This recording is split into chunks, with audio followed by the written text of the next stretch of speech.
Hello and welcome to another Who's He video podcast, an occasional vidcast covering topics that we wouldn't normally talk about in our audio show. In this episode, I'm going to look at some examples of acting in Doctor Who, but by that I don't mean acting, I mean acting! Now this is something I love to look out for when I'm watching TV or movies, trying to spot actors or extras who go just a little bit over the top in their performance. Now, Doctor Who, well, the classic era of Doctor Who, if you want to call it that, is often criticised for its hammy acting, and rather unfairly in my opinion. But whenever one of those sneery TV shows that features celebrities being, well, sneery about TV programmes they're too bloody young to remember in the first place, when they want to show an example of hammy acting in Doctor Who, they will more often or not show a clip of Graham Crowden chewing the script, scenery, and quite possibly the rest of the cast, as Soldeed in Nightmare of Eden. Now, some might agree that using him as an example is justified because it was over the top. But it's not what I would call acting. Graham Crowden knowingly dialed his performance up off the scale. He knew exactly what he was doing, and so did the cast and production crew. You could kind of say they were in on the joke. But what I'm really talking about is those actors or extras, usually extras if I'm honest, who most likely believed they were giving a performance worthy of Laurence Olivier himself, even though they were just required to react to something whilst just standing around in the background. Now, sometimes you have to look fairly hard to find these examples of acting. Well, once you know they're there, you can't take your eyes off them. So let's start with one of my favourite examples of background acting, starting with this clip from Attack of the Cybermen. There will be some scientific value in studying how they attempt to evade their destruction. Did you spot it? Well, if you didn't, just look at the Cyberman in the back left of the picture. Acting! That is some fantastic cyber acting there. All he had to do was mill around in the background with the other extras, but no, he gave it everything he had to stand out from the crowd with his best robotic moves that made him look more like Metal Mickey.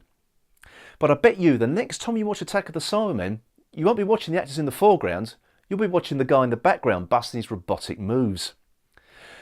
Now, another acting technique that some extras and actors sometimes struggle with is conveying panic. I've often seen extras trying to show panic by wildly rolling their eyes and waving their arms all over the place, or at the other end of the spectrum, underplaying it so much they are practically comatose. But in this example taken from the classic Genesis of the Daleks, look at this scene where the Thals get their first look at a Dalek in the Thal Dome.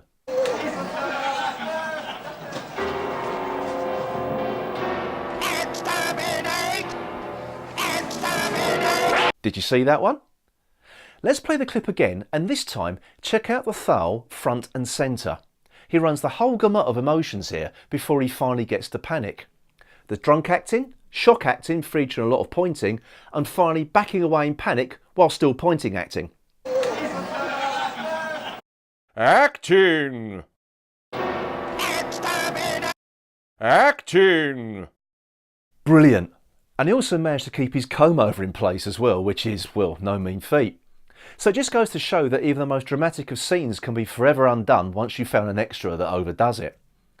But my favourite example of all is from the fantastic The Demons.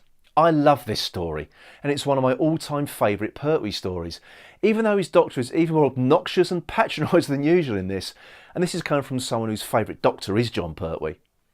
Now, while this story is a lot of fun, there is one scene in particular where an actor gives his best shot at showing terror. In fact, I don't think I have to play this scene twice.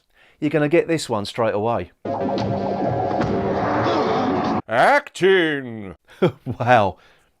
Now, while the actor's reaction to Bok is hilarious, I do get the feeling that the editing didn't do him any favours. They are obviously having hold some kind of a pose so they could do a jump cut when Bok shoots him. But I'm quite sure the director Christopher Barry didn't envisage an elderly man trying to out-vogue Madonna. Now, don't get me wrong, I'm not being sneery at the acting abilities on display here. I'm not an actor, I couldn't do what they do. I'd just stand there in front of an auto cue reading out lines that I've written.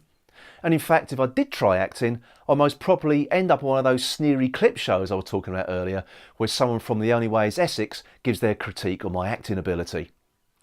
So the next time you watch an old episode of Doctor Who, Try and spot the extra giving it their all. They were just trying to get noticed in a very cutthroat business that has just really tossed aside many a struggling artist. Anyway, I shall now recite the soliloquy from Hamlet. Sorry? What do you mean we ran out of time?